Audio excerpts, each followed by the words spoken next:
Morning, Dr. Swaminathan. Morning, afternoon, evening. I don't know what time zone you're in. So, how are you, ma'am? Good morning. Okay, fantastic. I'm fine. And is it afternoon, morning? What is it? How are you? Very, very good, ma'am. Very good. We have Mahima Datla, we have Dr. Krishna Ella, and we have Anand Kumar, all of us. And of course, you've been here in Genome Valley in 2017, February, about 3.5 years ago. Yes. I'm told you're in Geneva, ma'am? I remember that visit very well to the Genome Valley. Oh, thank you. And visiting several of the companies who are there. Fantastic. Ma'am, we'll get started whenever you're ready. So, can we get started? Yes, I'm ready. And you're going to be with us for what, 45 minutes, 1 hour? Depending on that, we'll structure the flow. Yeah? 45 minutes, I can stay. All right. Thank you. Thank you so much. So, good afternoon to Dr. Soumya Swaminathan, who's the Chief Scientist of World Health Organization. She is somebody who's very familiar with the life sciences ecosystem of India, of course, and also the life sciences ecosystem of Telangana and Hyderabad, and more particularly Genome Valley, which is right here. She was, in fact, she obviously, like I pointed out just now, she had visited Genome Valley in 2017, about three plus years ago, and we also have had a couple of interactions with her when she was heading ICMR, and just a pleasure and delight to have you, ma'am, with us. Thank you very much for joining us, and thank you very much for your time. We have with us Mahima Datla of Biological E. We have Anand Kumar of Indian Immunologicals, and we also have Dr. Krishna Ella of Bharat Biotech. As we all know, this is an unprecedented time. These are uncharted waters for all of us, in fact, without an exception. So this is an exciting time also from the perspective of, just believing that every adversity has an inherent opportunity that lies within. And today, Hyderabad and our life sciences ecosystem here is truly fortified its position, has really shown its strength to the world, not only from our pharmaceutical sector, but also from our biotechnology and vaccine manufacturing facilities in Hyderabad. I'm proud to share with you that Hyderabad continues to remain, one of the leaders in vaccine manufacturing. We, in fact, today manufacture more than 1/3 vaccines that are used globally. And we also have, in fact, like I pointed out, been home to pharma companies which have been producing the drugs such as Remdesivir, Flavapiravir, etc., which have all been in use in the last few months. Delighted that Hyderabad's ecosystem, more particularly the 3 companies which are right here with us, are leading the vaccine race. There are more than 150 vaccines that are currently under development at various stages across the world. But within India, we have 6 companies that are in the race. And out of those 6, I'm proud to share with you, 4 of them actually are headquartered in Hyderabad. And 3 of them are sitting right here with us. So I'm here more to learn from them. I'm here more to understand from them, like every other layman out there in India and elsewhere, on what is happening in today's world and what is happening in the vaccine manufacturing and also other developments with respect to COVID and this pandemic. We'll get started, in fact, with Dr. Swaminathan. Did we lose her? Dr. Swaminathan? Soumya ji? We'll get started with you, ma'am.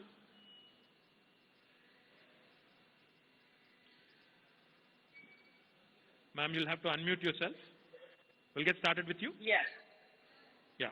Ma'am, just a quick, initial thoughts. A lot of data, a lot of research, a lot of articles these days, with WhatsApp and, social media being all pervasive, everybody seems to know everything. But let me get it from the Chief Scientist of World Health Organization. How long do you think we have to learn to live with this? Because I think that realization has dawned upon all of us that we have to coexist with the virus for a bit.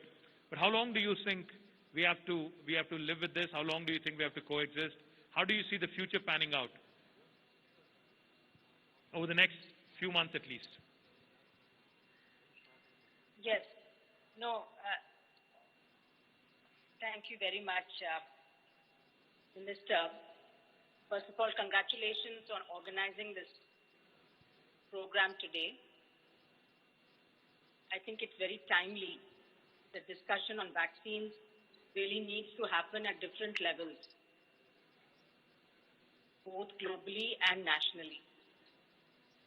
I'd like to tell you a little bit about what we are doing and how we are thinking about it, and also answer your question about how long will this last and what else should we be doing. Maybe I can start with that.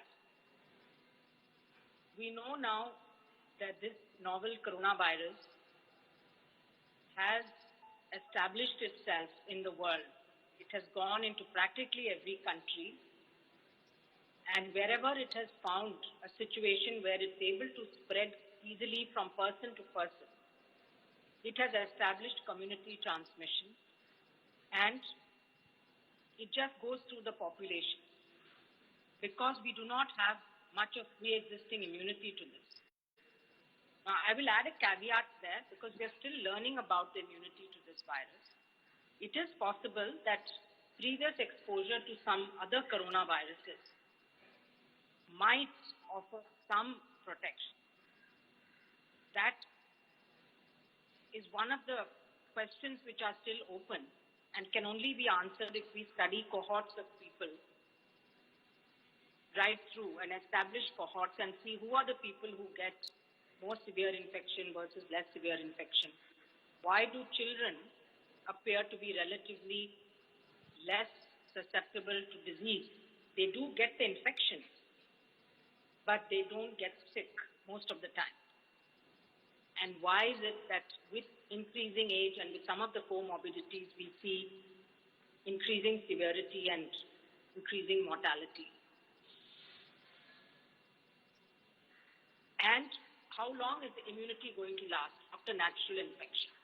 We know now that most people who have natural infection develop neutralizing antibodies, and they also seem to develop T-cell immunity. So both the cellular and the humoral immune system is activated. But what we don't know is when do these antibodies start reducing, and for how long is there protective immunity? And this has implications for vaccines. If long-lasting immunity cannot be achieved after a natural infection, with the vaccine, again, we'll have to see. Because the vaccine is targeting, right now, all the vaccines are targeting the spike protein. The first generation vaccines are all targeting the spike protein because it's the most immunogenic protein of the virus. The only risk is if the virus develops a mutation which causes it to escape the immunity which is conferred by the antibodies against the spike protein, then we are in a difficulty. So the second generation of vaccines actually is targeting other antigens as well. So we need also backup plan. And the second thing which we can only do when we introduce the vaccine into phase 3 trials and follow people is to see how long is the immunity going to last, the protective immunity. Whether it's a sterilizing immunity or it's only a disease-modifying immunity, both types could happen with different vaccine candidates. So the message I would like to give right at the beginning is that for the foreseeable future, at least for the next 12 months, we need to put in place the public health and social measures that have been shown to work. And this is at the level of the government, the community, and the individual. Most countries who have controlled the virus successfully in the first phase have been because of good governance, good strategic planning based on scientific knowledge and based on evidence, and because of involvement of community and individual trust, good communication between the government and the people, clear communication, and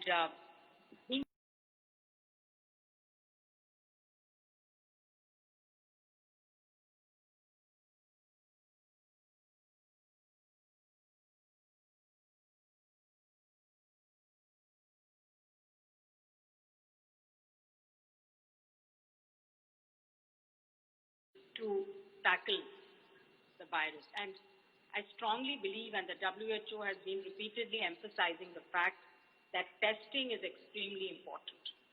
Unless we test adequately, we don't know where the virus is. And Dr. Tedros once used the phrase, fighting a fire blindfolded. If you do not test, it's like fighting a fire blindfolded. We have to test and test and test. But testing alone is not going to solve the problem. It's the first step.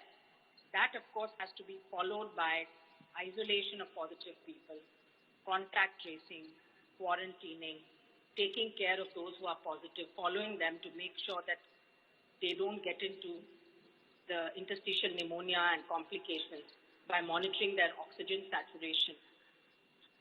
So it's a comprehensive package which needs to be put in place, particularly in those places where there is a high density of population, so the cities, for example. In the rural areas, it will be good to have some kind of a surveillance going on so that you know what is going on. This surveillance is usually done in the form of influenza-like illness surveillance or severe acute respiratory illness surveillance, what we call as ILI and SARI surveillance. If everybody who comes in with symptoms suggestive of influenza or of pneumonia is also tested for COVID-19, apart from other infections, like you can do a combined influenza COVID test, then you have a sort of a constant surveillance going on in the rural areas to know which districts, which villages are seeing infections going up. But in the cities, the only way out is to expand testing. India as a whole, the testing rates are much lower compared to some of the countries who have done well, like Germany, Taiwan, South Korea, Japan. Even the United States is testing a huge number of people every day. So we need to have some benchmarks. I think every public health department needs to have benchmarks on what is the rate of testing per lakh or per million. What is the test positivity rate? The moment your test positivity rate is above 5%, you know that we are not testing adequately.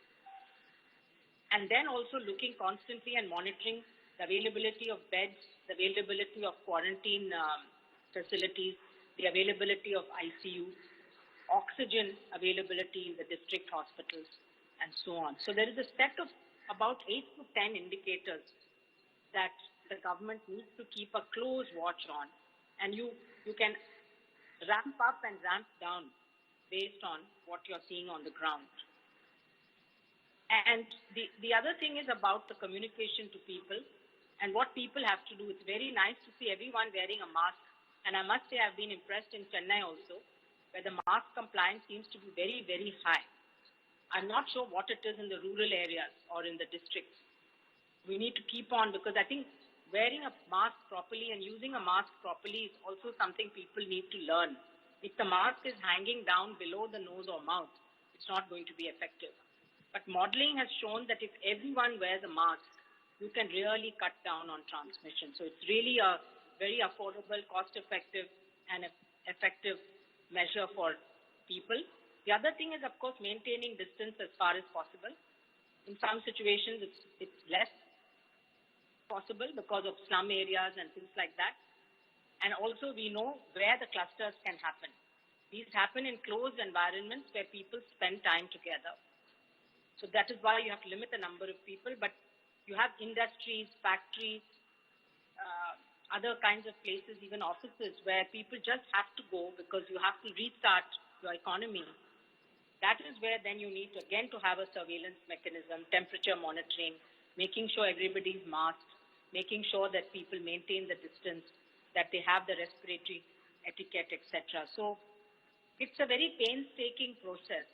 All of these steps, if they have to be implemented properly, but they do bear fruit and they do give results if done. Now over to vaccines, because that's what everybody is looking at as an exit strategy from the pandemic. Let's hope that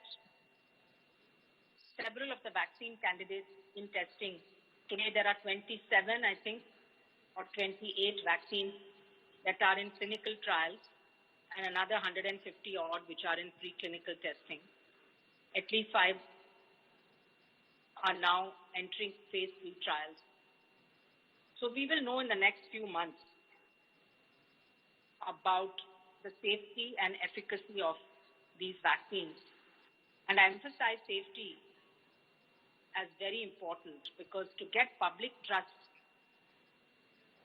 when you are going to vaccinate huge numbers of healthy individuals, the safety bar of the vaccine has to be set quite high in order for it to be acceptable and usable in the population. So things like the disease enhancement, which is something which has happened previously with other vaccines, and other rare side effects that you notice only when tens of thousands of people have been vaccinated, those have to be really followed up. So one of the things we need to prepare for is the pharmacovigilance strategies and mechanisms, not just during the clinical trial, but after licensure and after it starts getting used widely. We need to keep an eye for the next couple of years on the safety profile of this vaccine.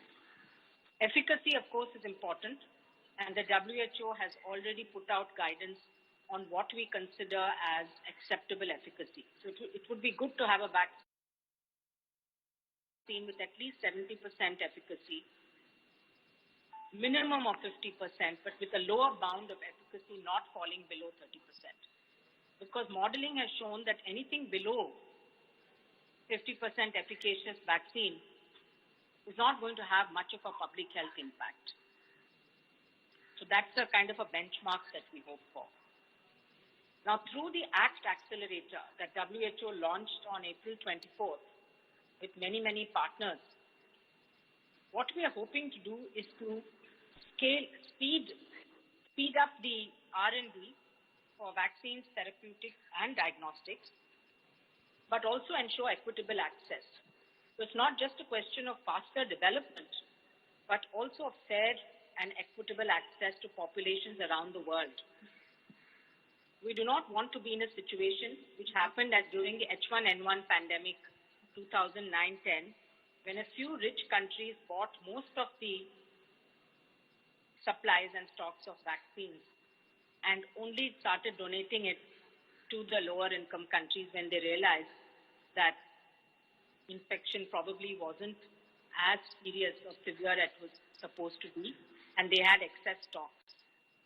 Now, if that happens again this time, then I think all of us would have failed. What we hope to do is to, as vaccines become available, to distribute them across the world to protect those who are the most vulnerable, the frontline workers, the health workers, the others who are at highest risk of getting infection, then the vulnerable group within the community, and then go to the rest of the population as the stocks become more and more available.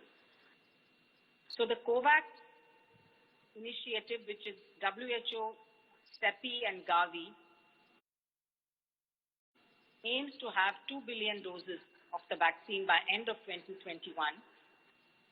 A realistic timeline to start getting the first millions of doses would be the first half of 2021. But then will come the distribution, the delivery, and then for countries to be able to start vaccinating their populations. This is something that ministries are already looking at. They are drawing up their policies. They're looking at supply chain and other logistics that will be needed. One of the things we don't know is which vaccine will be successful and what the storage conditions will be. There are a couple of vaccines which need to be stored at -70 or -80. Others, hopefully, at 4 to 8 degrees. So we have to be prepared for those. And we have to get agreement between countries. In the next few weeks, actually, we need to get agreement that they will follow the fair allocation mechanism that's being developed by WHO. Side by side, the COVAX facility is being set up by Gavi. This is a risk pooling mechanism where self-financing countries can put in some funds so that they can procure vaccines for their populations. And they are pooling the risk because the COVAX facility will buy vaccines which are going to be proven to be safe and efficacious. And at the same time, the ODA funds will pay for the vaccines which will go to the Gavi eligible countries. The number of Gavi eligible countries has been increased now to 92. India, of course, is a Gavi eligible country and so should be getting the vaccine doses from the COVAX facility. But India being a hub of manufacturing could also consider how and they are going to really interact with the rest of the world and with the COVAX facility in terms of sharing of the vaccines that are going to be produced in India, and a lot of them are going to be produced in Hyderabad. Yes, ma'am. In fact, we are fortunate that Mahima is on the panel. She's on the board for the COVAX facility. There's a coordinating mechanism, and she represents the Developing Country Vaccine Manufacturers Association. So we have a strong voice from India on that board as we shape it up and as it moves. As I said, the next few weeks are going to be quite critical. Over to you, Minister. Thank you, ma'am. In fact, like you pointed out, India continues to remain a hub for vaccine manufacturing, and within India, Telangana and Hyderabad have been, on the forefront. And today, like I pointed out, more than 1/3 of global vaccines are produced from Genome Valley in Hyderabad. So we're very proud, and all the very, very pertinent points you made. Thank you very much. But one quick thing before I turn, quick question before I turn to the panel here, of the industry leaders. Yesterday, I had read a statement from the World Health Organization chief saying that while a vaccine, the hope for a vaccine is very real and it might happen, there is also an equal chance that there could never be a vaccine. Can you help us understand this? Because, vaccine in current situation seems to be a ray of hope, but there must be a reason, there must be a logic. I'm sure the industry here will never, possibly agree with whatever was said, but nevertheless, help us understand why or what would prompt someone to say, like in the case of HIV, how there could never be a vaccine. In case of COVID as well, it was pointed out yesterday that there also is a chance, however fat or slim it is, that there could never be a vaccine. Is that a fair reasoning, fair thought process? What are your thoughts? So I think the experts who are sitting with you know very well that vaccine development is a risky business and that success is not assured. We have many diseases for which we don't have vaccines, in spite of a lot of R&D having been done over decades, like HIV, TB, malaria, etc. We have so far not had a vaccine for a coronavirus. So this is a new endeavor. So we are optimistic because of the efforts going into it and because of the number of different platforms that are being tested. But we haven't understood the virus completely. And so there is always a possibility that we don't get it right or that it takes longer. We may not get it right the first time. It may take longer. And that is why I think the DG is warning people, do not believe that the problem is going to be solved in 6 months or 12 months. We don't know that for sure.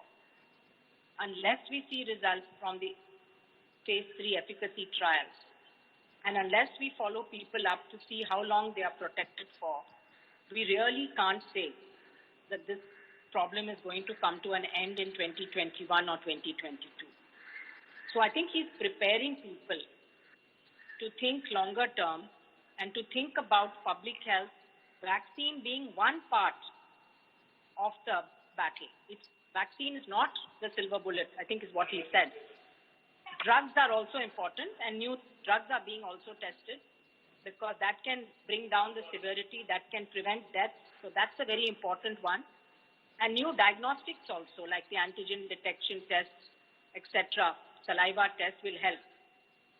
Thank you, ma'am. Thank you so much. Now let me turn to the industry leaders here. We'll start with Dr. Krishna L. of Bharat Biotech as we talk about the race for vaccine development, as we talk about the efficacy of the vaccine, the longevity of its impact, etc., etc. Help me understand, because now from a layman's perspective, I am a layman, I would love to understand this. Normally, I hear that it would take anywhere from a few years to sometimes, in fact, sometimes even a decade to create and produce a vaccine because there is a lot of science involved, there is a lot of trials involved, there is a lot of practices involved to make sure that the drug is actually efficient, the vaccine is actually efficient and very, very long in terms of its impact as well. I hope we are not compromising on the science in this pursuit, in this race, in this sort of a rat race, so to speak, of one against another. I hope the science of the vaccine development is not being compromised, is not being adversely impacted. Can you help us understand how you're able to overcome these, typical timelines, etc., and how we are able to now already, because I've been to your facility, Bharat Biotech, in fact, Covaxin and other vaccines that you're currently developing are already nearly in the phase 3 stage. So help us understand how you're taking care of the science behind and ensuring the efficacy of the vaccine is also taken into account before we talk about a full-fledged launch. Help us understand, please. Thank you. Thank you, Honorable Minister. And we are really proud of Soumya heading the WHO. I think first Indian and first woman candidate heading there. We are proud of you. And I think, the vaccine field takes 14 to 15 years a vaccine to develop. So we are trying to develop in less than 18 months or 12 months in this vaccine. It's complicated. But at the same time, with the vaccine experience, we are also much more cautious. It's not that we are trying to make it a vaccine just to move it fast to the market. No. I think we are putting a lot of intensive research in all 360 degrees, and that is where the partnership is helping us with US, WHO, everybody helping us to look at the some of the scientific aspect of it, so that we don't short-circuit the science. That is not there. So we are much more rigorous today. But problem, as Soumya said, the virus is a new one. So it's like a relationship. You need to build a relationship with the virus to understand how this virus behaves. Besides, the people's genetic makeup also is playing a role. As you said, we don't know whether all of us had a respiratory pathogen infection. That might be the reason why we have death rate less in this country compared to the Italy or Spain, where the high death rate. So we might have got a lot of other infections before respiratory pathogens. So I think, we are not short-circuiting in any way the science. And I can tell you, our science is all critiqued by the global community, not by India alone. It's a global community. So rest assured that any of the Hyderabad company or Indian company will short-circuit on science on this matter. That I can assure them. Thank you, Krishna. In fact, that's very comforting to hear because, while we are all actively wanting a very, very impactful vaccine coming out ASAP, possibly day after tomorrow or yesterday, in fact, the fact is we cannot afford to short circuit, like you put, the whole science behind vaccine development. Now let me turn over to Mahima. As Dr. Swaminathan pointed out, you're in a very pivotal role right now, representing the developed countries in Gavi, and also your company biologically has been in vaccine development for more than nearly 5 decades now, and a very, very reputed organization which has known the science. Why don't you walk us through, because again, from a very layman perspective, there are multiple approaches to a vaccine. If there are 150 vaccines that are currently under preparation, etc., what are the different approaches the world is taking? What is the difference between the vaccine that you're currently engaged in vis-a-vis Indian Immunologicals or Covaxin of Bharat or say Serum Institute, etc. Also talk us through possibly how has vaccine development evolved in the last 5 decades, because you've been in this business for the last several decades. So talk us through how scientific developments have helped and possibly how that can be put to good use so that this expeditious delivery that people are anticipating for COVID can be fructified. No, thanks, Mahima. Cheers. Yeah. I don't know if you can hear me. Okay. So first of all, I think at the heart of it, vaccine development, to put it in really simplistic terms, is really giving your body a bacteria or a virus that's highly purified. So it's basically stimulating what would naturally be the way a disease would be contracted, but in a very controlled fashion such that it's giving your body the ability and the time to raise antibodies and fight the infection naturally. And the reason it needs to be controlled is because it needs to be safe. You don't want a high viral load and so on. So at the crux of it, all vaccines aim to do what nature does itself. All the people recovering from COVID, they're getting exposed to the virus and they're raising antibodies and they're getting protected. So this is a way of simulating that. So all vaccines aim to do that. If I had to classify vaccines into the categories that, based on the technology platforms, currently I would classify them into 4. And I'm sorry if there are scientists in the audience, there might be 10, but the way I understand it in my head is into 4 buckets. So the first bucket is viral vaccines that are inactivated. These can be whole virions or the virus itself that's inactivated either chemically or through heat or through other mechanisms. And I believe Bharat Biotech's Covaxin follows that approach, as do several others. The second bucket, I would say, is protein vaccines. So these are the spike proteins, which is the spike on the corona, giving it its name. There's the RBD, the receptor binding domain-based proteins, which play a role in inhibiting the virus attaching itself to the ACE2 receptors in our body.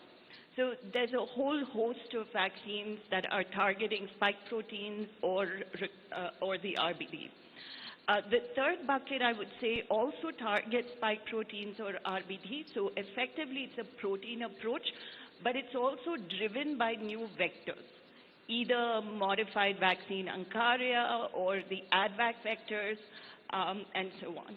And the fourth bucket, I would say, is the other and really novel technologies, which are your DNA vaccines and RNA vaccines, which is basically like a messenger. It's like coding. It's aimed to deliver a code to your genes and to your RNA to start producing antibodies against the virus. And frankly, it's extremely interesting platform technology, extremely exciting. And I think, DNA and RNA vaccines have been in development for close to 15 years now.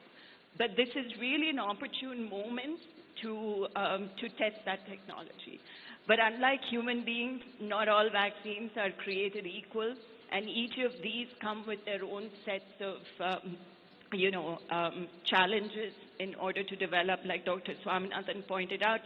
Some of the new DNA and RNA vaccines need to be kept in minus 70 degrees. Now, these are programmatically extremely challenging.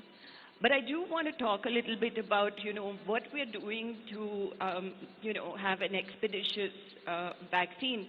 And in many ways, I agree with Dr. Ella that while there's no trade-offs in science, we are collectively making some trade-offs, because in reality, you would expect a vaccine to be over 90% efficacious.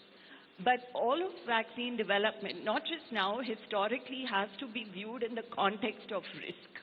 Now, when you had widespread polio, we agreed to take the risk that when you take OPV vaccine, 1 in X percentage get polio because of the vaccine.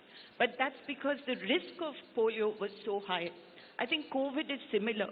The fact that WHO put out TPP requirements for 50 to 80% efficacy tells you the trade-off that we're willing to make, but never at the cost of safety, because the last thing you want to do is make a situation even worse. Now, coming to our own candidates, we've been working on an RBD protein candidate, and the expression system we're using is yeast, it's Pichia. It's tried and tested. We've made hundreds of million doses of hepatitis B on that platform. And I think much like ourselves, many companies are choosing platforms that they are familiar with, that they have infrastructure for. Because the key to speed is, 150 candidates are not going to be able to make the vaccine in hundreds of millions of doses. And I think that's very key, to marry the technology with the infrastructure and the track record and capability. Now, our choice of RBD was dictated by the infrastructure match that would best allow us to make vaccine as quickly as possible. And so far, we're going to start phase 1 studies in September. But from the manufacturability perspective, we have enough data that assures us that we'll be in a position to produce 80 to 100 million doses a month of this vaccine from the get-go. I think that's crucial because in the early years, you're going to have a demand-supply gap and allocations. Everybody is going to fight over it. So it's really important to be able to scale quickly. And when we talk about challenges, we can discuss that.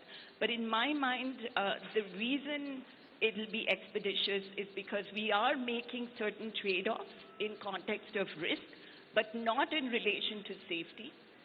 We may be making trade-offs in terms of the expectation on timing of protection, because we may say, hey, it's okay if it protects us for 1 year, we'll take it yearly as opposed to a lifetime, but really not at the cost of safety. And the second most important factor is having large-scale infrastructure that you can deploy these technologies into. I hope that answers. No, absolutely. In fact, before we go to scale, before we talk about how, like Dr. Swaminathan pointed out, some countries tend to hoard, at the cost of developing nations, etc. Before we go into that, I think one important question that,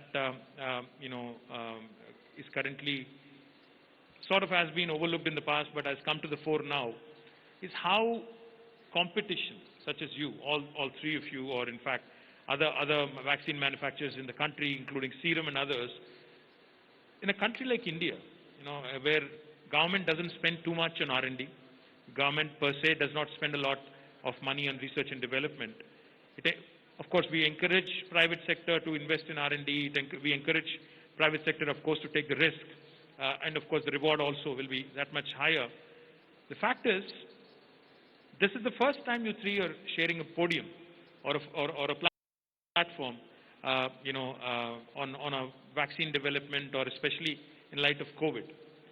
Let me ask you, Anand, Indian Immunologicals again has a long track record.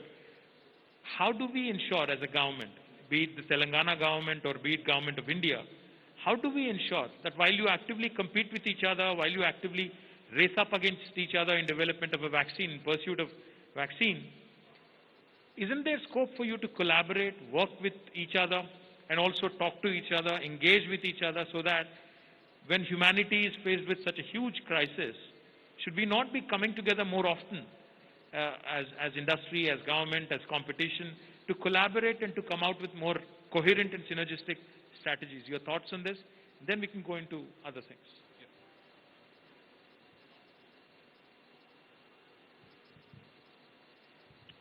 Yeah, thank you. Thank you for organizing a platform where at least 3 manufacturers who are supposed to be one of the largest in India to come together.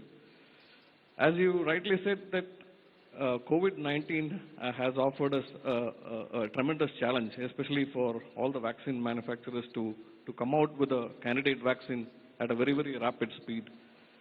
We are, in fact, some of our companies are in talking terms with each other to see if we can combine together to use our facilities. Here actually we don't call this as a rat race or something, because here, when humanity is at risk, we are always talking to each other to see that if we can agree on using our combined strength to bring about a vaccine at the fastest pace. In our case, we at Indian Immunologicals, there are various, as Dr. Soumya said, that there are various platforms being pursued. We have chosen a live attenuated codon de-optimized platform. The live attenuated codon de-optimized platform gives tremendous advantage for a country like ours. Especially, this vaccine needs to be administered right from children to senior citizens. So if the vaccine is going to be priced very high, then it's going to be totally unaffordable for any government. Like I heard one of our competitor vaccine companies saying that a vaccine will be priced at 1,000 rupees a dose. 1,000 rupees a dose for a country of our size.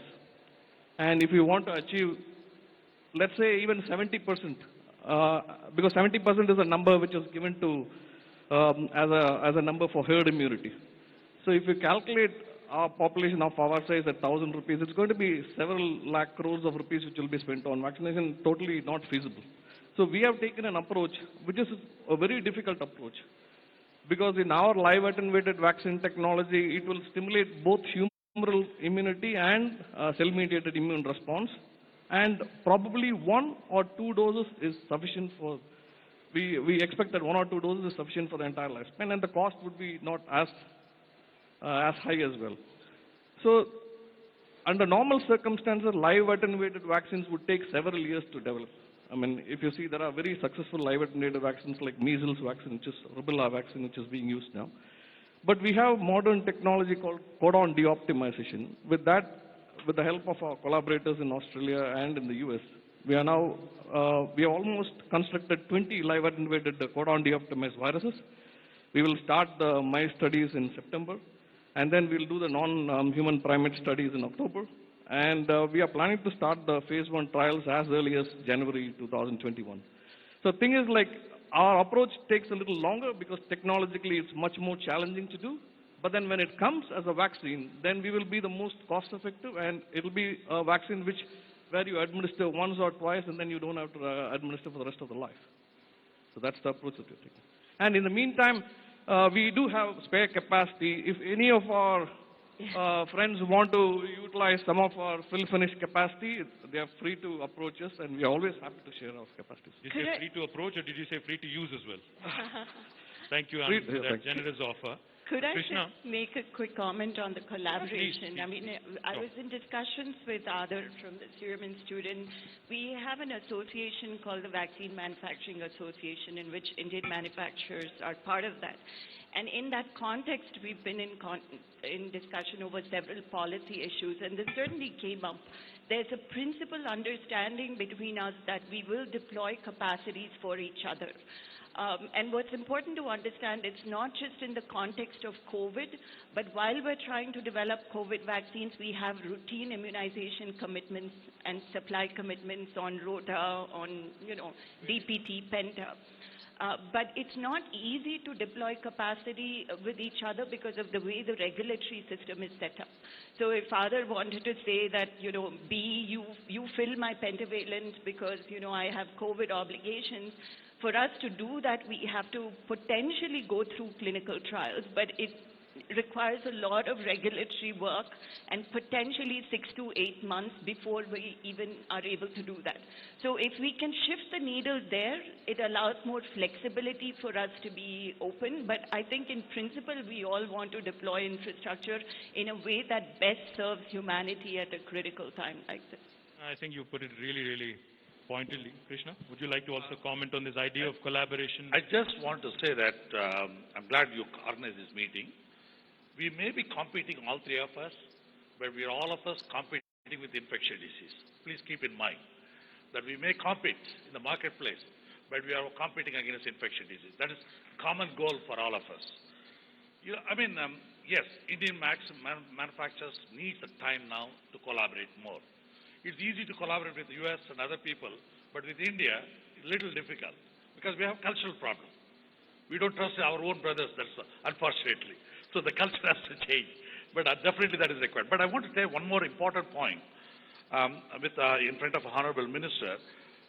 India is manufacturing 100 doses. Serum Institute is only making 30. 70% of the other vaccine comes 3 manufacturers. Keep that in mind. That means 70% of India comes from 3 manufacturers.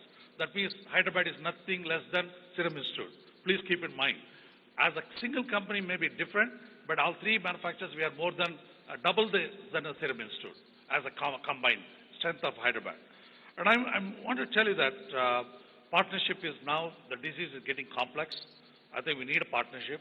We are buying from tetanus from BE now. We said we have to stop importing things rather than we collaborate among ourselves. And I think it will start right now. I think the minister has organized this meeting. It brings some comfort level to all of us also, in a way. But I can tell you one more thing. Telangana will lead innovation in India. Please keep this line tagged. Okay? Telangana will lead the innovation of India. There's nothing less. Because it's not that because ministry is here, I'm telling you this.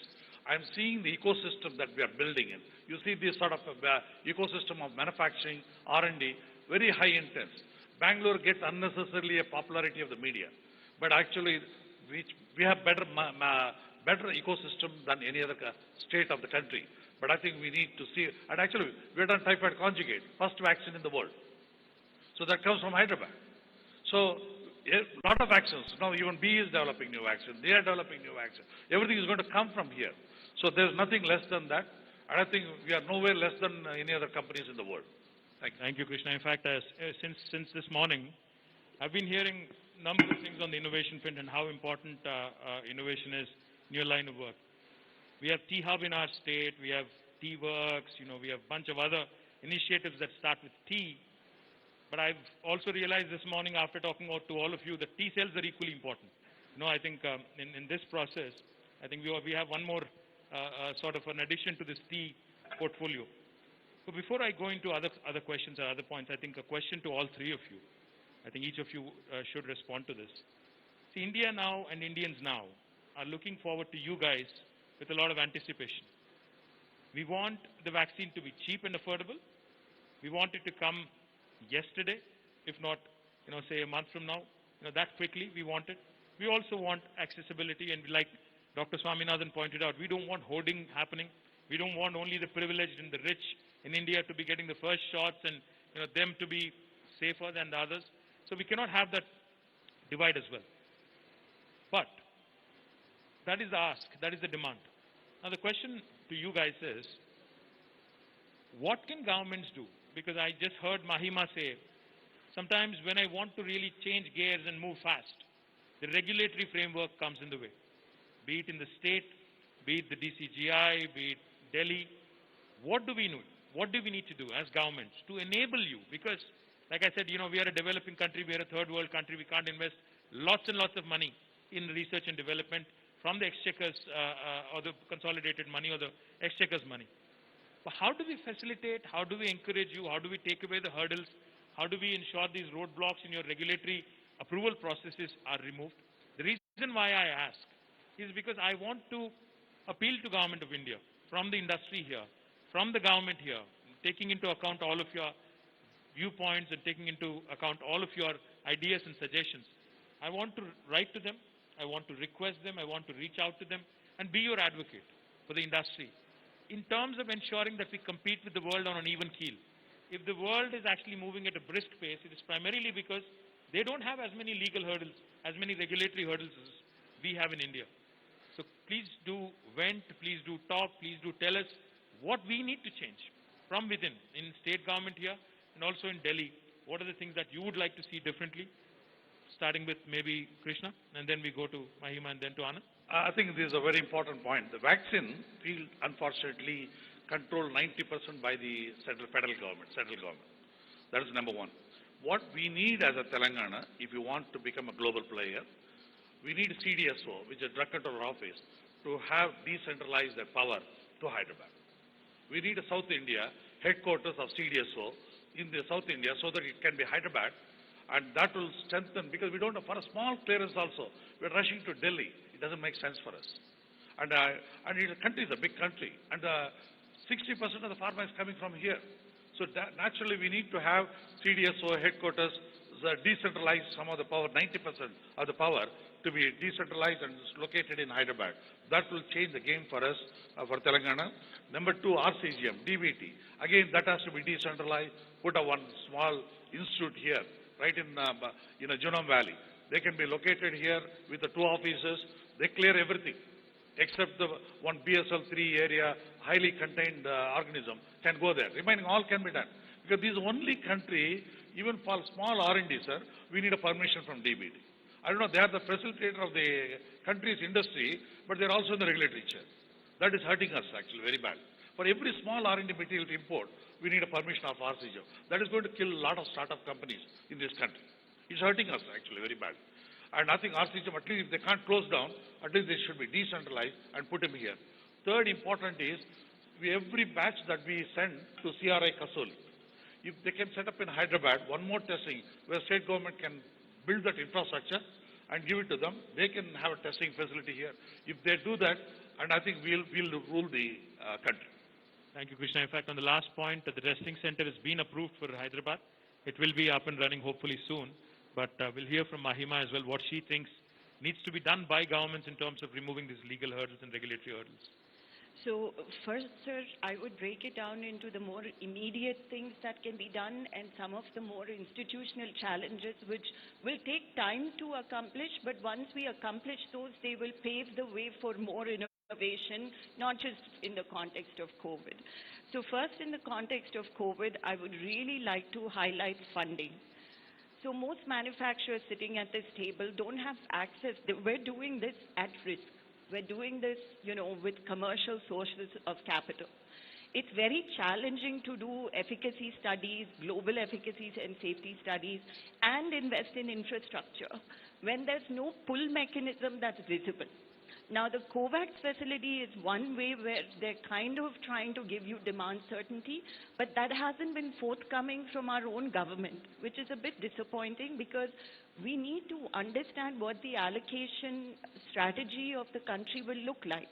Given all vaccines will not be available from day one, what is the volume you need for first responders? What is the volume you need in the second tranche? What is the overall immunization strategy? Is it 60% of the people? Is it 100% of the people? So these kinds of things, and I often use these terms, pull and push mechanisms. There are no pull mechanisms. In the absence of the pull mechanism, it makes the lack of push mechanisms even more extreme. Our funding is extremely fragmented through BIRAC. Many countries, including China and the US, have fully funded at risk several programs, making sure that they have access to vaccines first, that they have access to a diverse portfolio of vaccines, and supporting companies to set up huge infrastructure.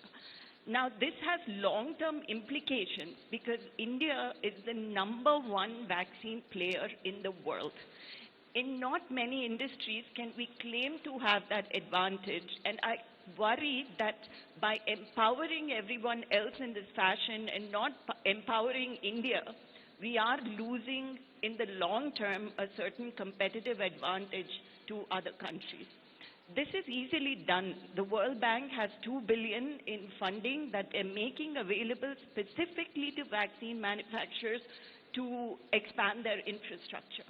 But India needs to agree on terms to access those funds and make them available to a handful of manufacturers who have the track record to making this happen. So I've gone out on a limb here, but I think funding is a key thing. The second are the regulatory challenges. And it's not in the day-to-day clearances because I have to say that between DBT and the DCGI, they have been proactive in reaching out and saying if you don't get clearance in 24 hours, so has the state of Telangana. I get calls. The reverse is happening, so it's actually kind of interesting to be put on the other side of things. So it's not about the day-to-day, but India still hasn't made clear the guidelines for what it means to license a vaccine. What efficacy parameters are you going to use? And FDA and WHO have published those guidelines. I know India is still working on the guidelines, but they haven't been published.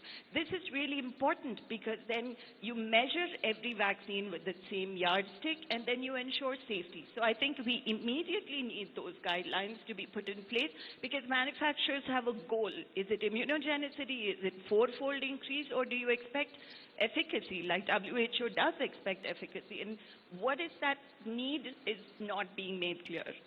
And the third challenge, I would say, is really this issue of allocation, which I touched upon. And that issue of allocation is not just a pull mechanism, but it's extremely important in the context of India contributing to the global equity, to global equitable access.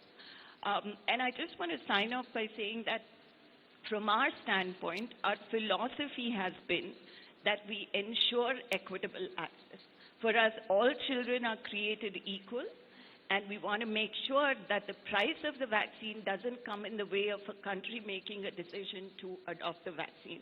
We will do everything possible to make sure the country is incentivized to adopt the vaccine.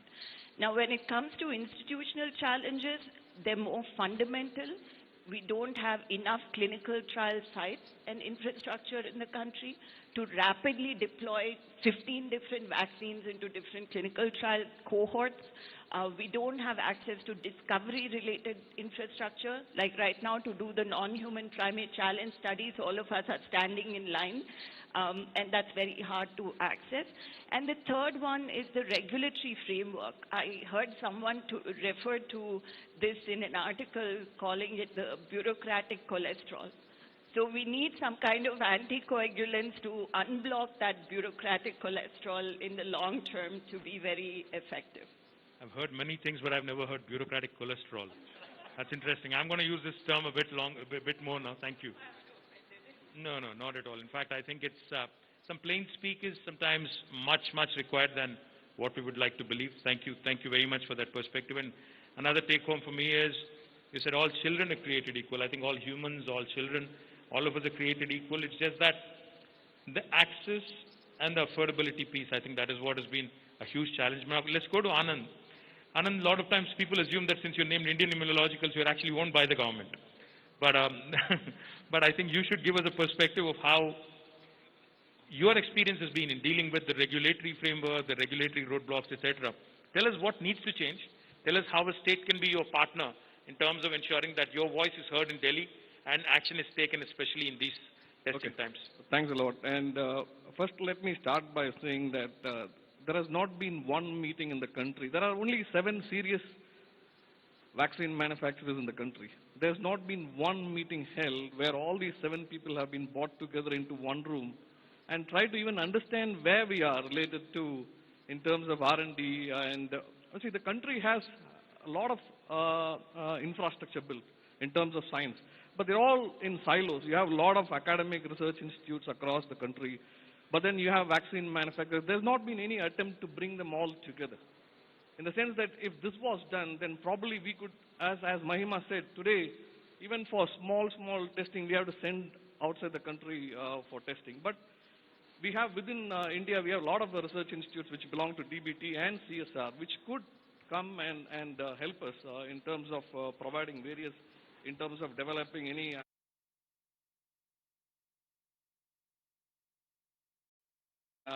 test methods or helping us with some process development issues.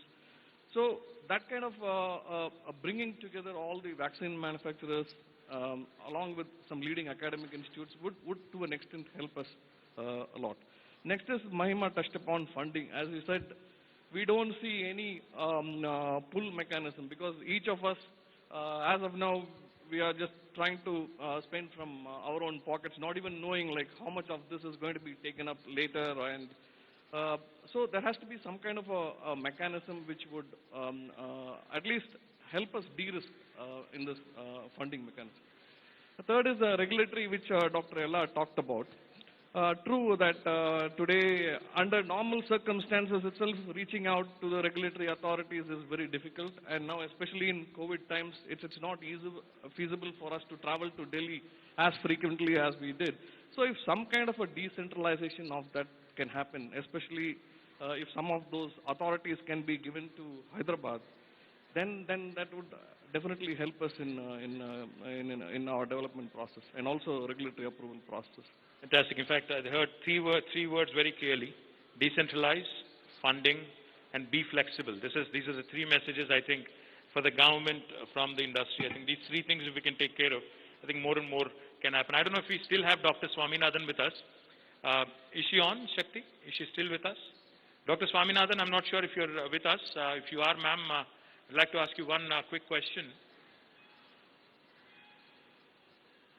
Or before she joins us, in fact, we can possibly have, another question taken as well.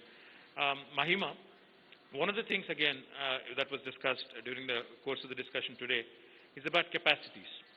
Now, like you mentioned 80 to 100 million doses per month that potentially can be manufactured as and when you get the approval after phase 3. We are a country of 1.3 billion people. I think the entire country is looking at vaccine manufacturers with a great deal of anticipation.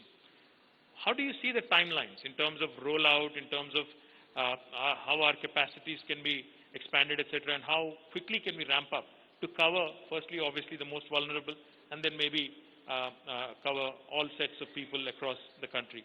How do you see that panning out? So this really would vary from technology to technology, sir, because some technologies have inherent limitations. So cell culture-based technologies are harder to scale. So for instance, if you're in cell cubes or cell factories, then you need to adopt to fermentation to be able to scale much more rapidly and quicker. So there's one on the drug substance side, what we call the upstream side. And I think on the upstream side, the only way to scale in a time-bound fashion is to collaborate and to look to contract manufacturing capacity and so on and so forth. Because to set up a drug substance facility from scratch is going to take a minimum of 18 months. And I'm being extremely optimistic by saying it's 18 months.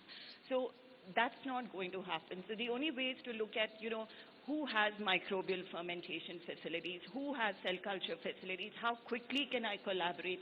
And if you see the AstraZeneca model, that's exactly what they've done. They have a manufacturing site in US, in Europe, and in India. So when we think about it, we need to think, more locally as well as globally to look at how we expand drug substance. In our case, we would be able to deploy other infrastructure or other programs, assuming that it doesn't cause a disruption to routine immunization. We could deploy other infrastructure to do campaigning. But one thing that remains common as an infrastructure that everybody needs is going to be fill-finish capacity. Today, one of the big concerns is, will there be enough glass tubing? Will there be enough vials in which you put the vaccine? We really haven't had this scale of expansion or need for vials ever before.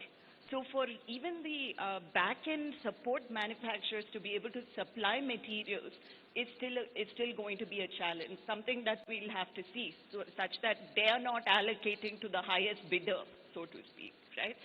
But the one infrastructure that's common to all of us is fill-finish infrastructure, because majority of these vaccines, barring a few which are nasal sprays or attempting to be nasal sprays, they're all injectables. And creating that additional fill-finish infrastructure right now will enable us to deliver those 8 billion doses in the most rapid fashion possible, because that will be rate limiting at one point. Where the drug substance can be scaled, but you won't be able to fill it in vials. So from a manufacturing perspective, we're trying to do everything we can by looking at 20-dose presentation, 30-dose, having preservatives that, will take us through a much larger vial. But what I've been, trying to advocate for, particularly with DBT and such, including CEPI, is to say create a fund where people can access money to expand their fill-finish infrastructure. And why is this a good thing? There's no downside risk. Even if your vaccine candidate doesn't work, you can ensure that that infrastructure is deployed for whichever vaccine candidate that works. So, it's not a win or lose situation for the government to make a bet on. But these are very critical to be able to rapidly scale. And the third thing, and very important factor, is availability of trained manpower.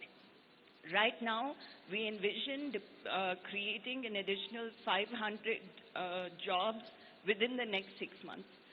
But we really need skilled workforce, and that's a long-term thing as well. But these three things will enable us to rapidly scale. Thank you, Mahima. In fact, I think it's not a zero-sum game, is what Mahima says from the government perspective. Krishna, before we get to Dr. Swaminathan, who will possibly join us a bit. She's gone? Okay.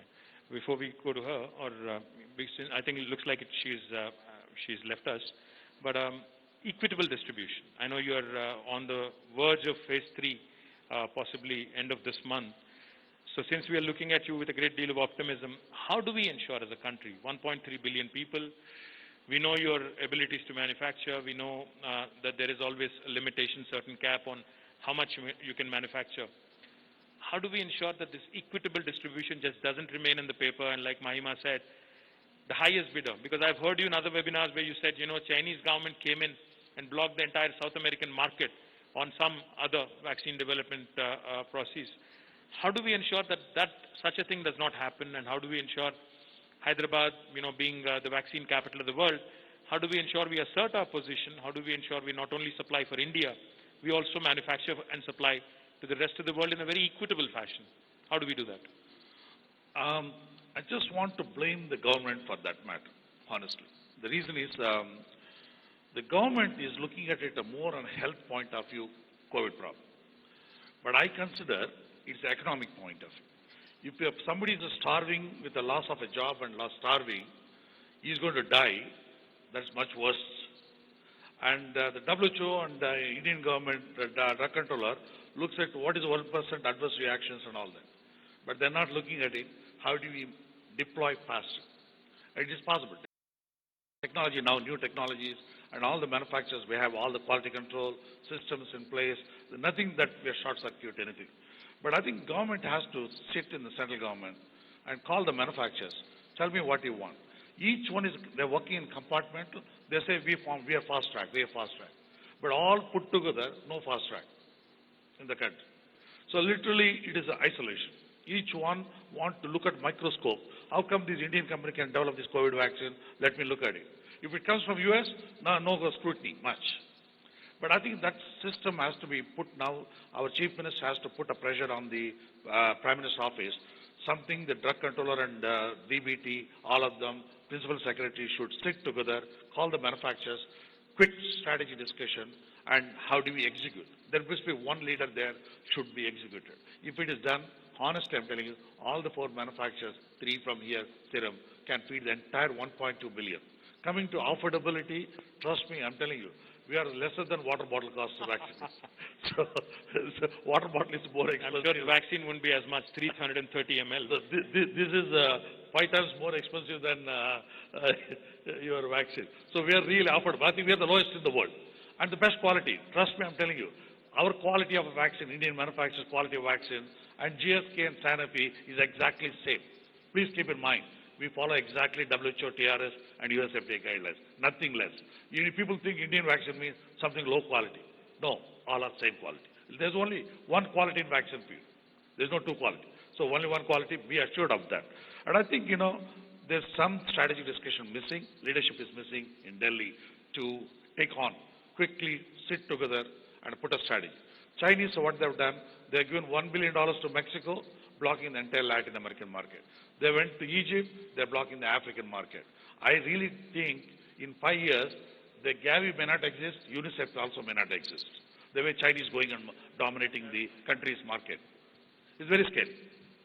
Krishna, in fact, I agree with you on 2 things here. First thing I think is Government of India really needs to take all stakeholders, including the states and the manufacturers, into confidence, strategize together. Instead of saying just 1 billion doses over a period of so many days or months or so many weeks, we need to strategize on not only on vaccine distribution, but also when we go into that phase where we have to test larger population. I think we need strategies, we need to test all corners of the country, and we need to ensure that the vaccine is made available. Secondly, on Krishna's point, I can vouch for it, because I've been to his lab today on the, biosafety level 3, BSL 3 standard lab. Not just a lab, in fact, the manufacturing facility. I'm told it's one of its kind in the world, not just in India, but it's one of its kind in the world. I am delighted and thrilled, to have witnessed something of that caliber and that standard in Hyderabad. I'm sure other labs are also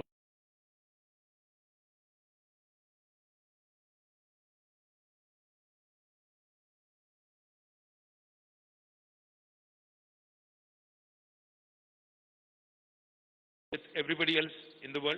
So I also agree with you on the fact that we need to possibly position ourselves, brand ourselves, and talk up in the sense of Government of India and the state governments promoting you and encouraging the local manufacturers.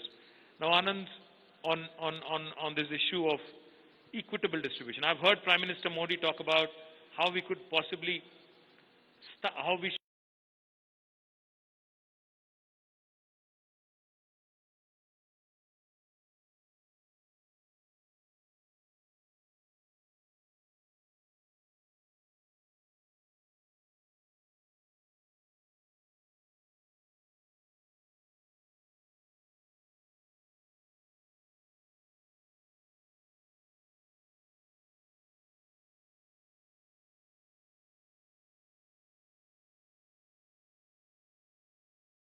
manufacturing capacity for existing vaccines. Like say, we produce various kinds of vaccines for the Ministry of Health and Family Welfare. And then what now we are doing is some of those spare capacities is what we are going to use for when this COVID vaccine candidate comes.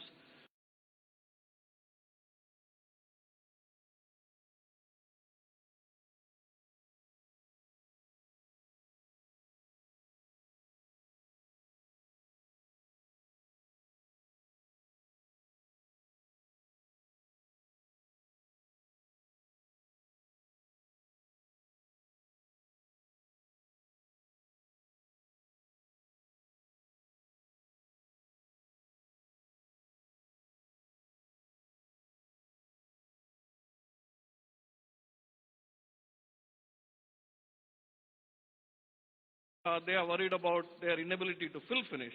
I'm happy to offer, we have put a brand new fill finish facility just 7-8 kilometers from here, which can fill 200 million doses if it is a 10-dose vial, and if it is a 20-dose vial, it will be much more than that.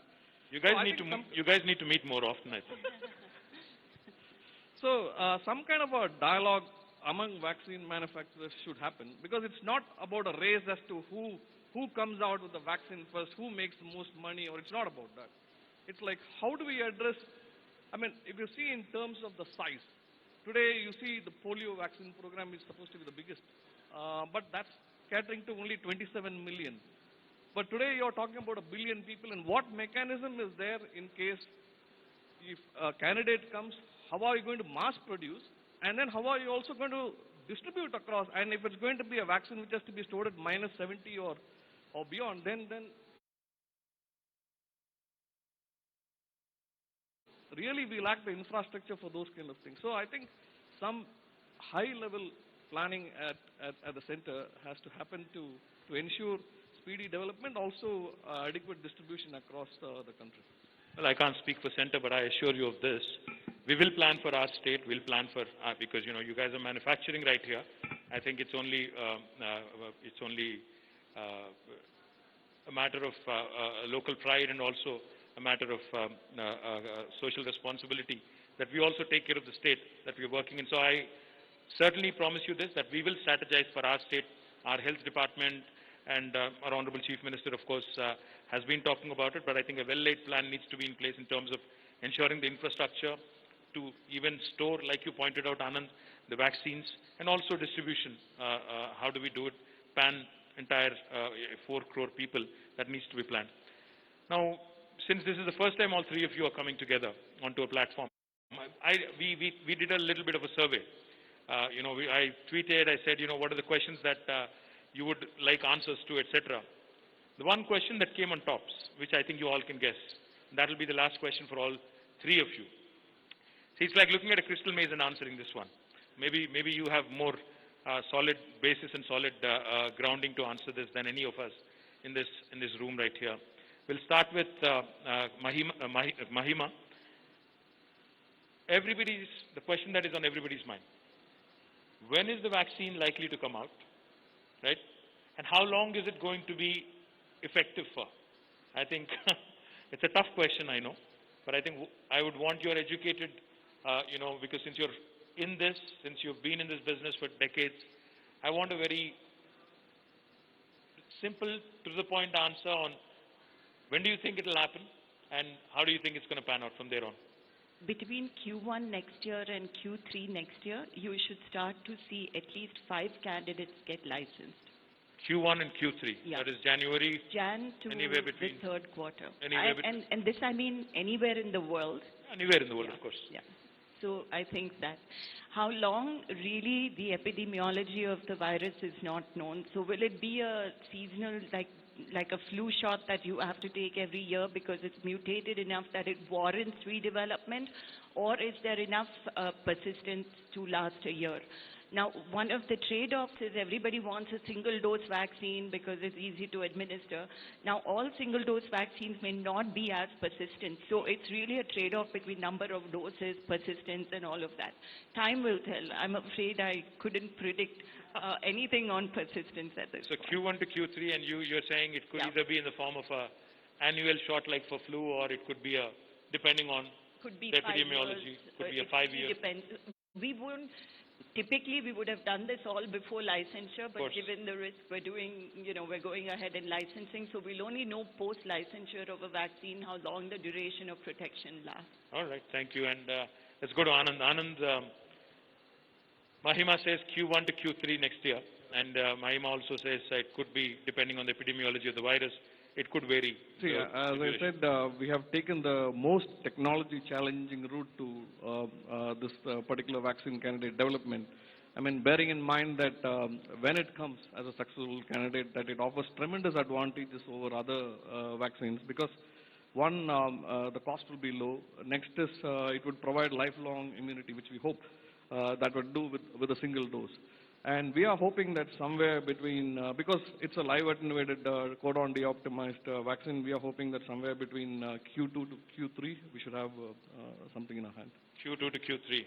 And you're saying that your vaccine will have a potentially longer impact and it will be more affordable. Yeah, because it stimulates, I mean, there's a lot of published literature how a live attenuated vaccine works because it stimulates both humoral and cell-mediated immunity and also a very good memory as well.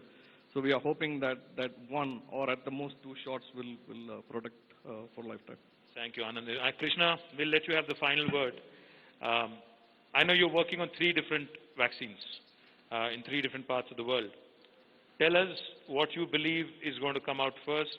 Also tell us how you see this remaining effective and the efficacy of the vaccine per se. How do you see that also helping us? I think globally by next year, at least 10 to 15 vaccines will be there in the market, different platform. But this is the first time cancer biologists are getting into the vaccine field.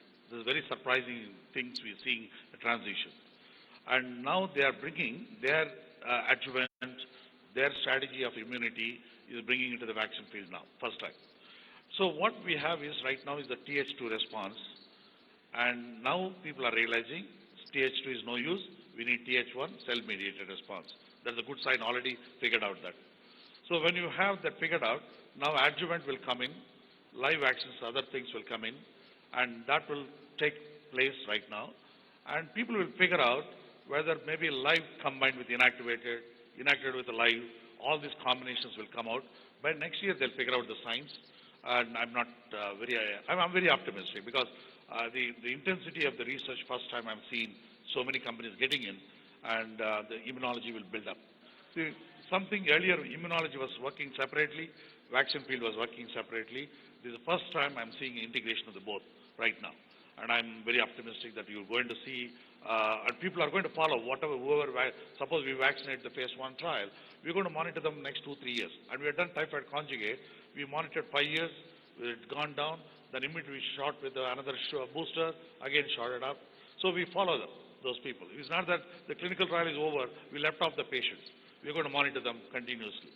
And when it goes down, we're going to understand again science.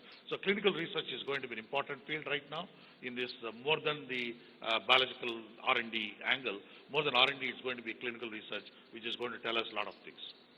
Understand. But the dates that you're looking at, the timelines that you're looking at. I think the media is there. I don't want to comment. I'm very scared of that. Well, we've said enough for them to cover. But listen, the good news is this. The good news, I believe, is that there will be a vaccine. Now, that's what the industry seems to think. That's what they're confident about. Now, the not so good news is that we may have to wait. We may have to wait for another 6 months or 9 months or 12 months, depending on whose perspective and what prism you're looking through. So therefore, we have to ensure, as Dr. Soumya Swaminathan pointed out so eloquently, she said the new normal, the new way of life that we all have to get used to, the physical distancing, the masking, the ensuring that we sanitize, ensuring that we don't pass the infection, ensure that the government test, and also continue to isolate, continue to flatten the curve as we've been talking about for a while. All of these things are points that you will keep hearing over and over the next few months.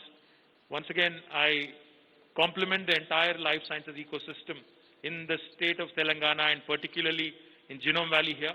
You guys are, like I said earlier today at Bharat Biotech, you guys are no less than the frontline warriors because you've been exposing yourself to these viruses, these microbes which potentially have a huge detrimental effect on your health. But you've been fighting this battle, and you give us that ray of hope. You give us that absolute faith that, positive things are around the corner. So my compliments to the entire life sciences ecosystem in Genome Valley. Once again, I'd like to thank Dr. Soumya Swaminathan, who joined us from Geneva, the Chief Scientist of World Health Organization, and Mahima Datla of Biological E for joining us. Ma'am, thank you. I was just about thanking you, but I have one last question before we sign off. One last question. Ma'am, you've done extensive work in tuberculosis. Your research is, considered pioneering and benchmarking. I'm sure your expertise and your experience with tuberculosis definitely also, gives you a lot of positive inputs going down further in view of COVID as well. One question I do have. As World Health Organization's chief scientist, how can you ensure that there is no hoarding? How can we ensure that vaccine, whenever it comes up, how do we ensure that it doesn't go to the highest bidder, like you pointed out during SARS and H1N1? Some countries have hoarded only when they've realized that the epidemic is not as strong as they thought it would be. Only then they decided to, be generous and share it with other developing nations. How can we ensure that the most deserving, most needy, irrespective of their geographic location, get the vaccine ahead of anybody else, and then it goes on in that order of priority? How can WHO play a pivotal role in working with various governments across the world? And how can we in India